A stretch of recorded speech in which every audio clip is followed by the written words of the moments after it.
কম বেশি সবারই লোটে মাছের যে কোনো রেসিপি খুবই পছন্দের হয়। তার মধ্যে একটা রেসিপি হচ্ছে লোটে মাছের ঝুড়ো। গরম গরম ভাতের সাথে লোটে মাছের ঝুড়ো জাস্ট অপূর্ব লাগে খেতে।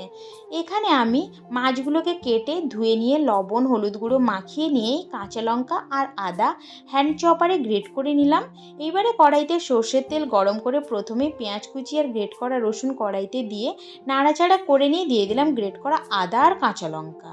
ওপর থেকে ছোট ছোট করে কেটে রাখা টমেটো, লবণ, হলুদ গুঁড়ো, কাশ্মীরি লঙ্কার গুঁড়ো দিয়ে দিলাম। মশলাগুলো এবার একসাথে কষিয়ে নিয়ে মশলা থেকে তেল বেরোলেই গোটা লোটে মাছগুলো ওপর থেকে দিয়ে 4-5 মিনিটের জন্য লো ফ্লেমে ঢেকে দিলাম। ঢাকা খুলে মশলার সাথে মাছগুলোকে ভালো করে নেড়ে চেড়ে নিয়ে আরও কিছুক্ষণের জন্য ঢেকে দিলাম, যাতে লোটে মাছ থেকে যে জলটা বেরিয়েছে ওটা শুকিয়ে আসে।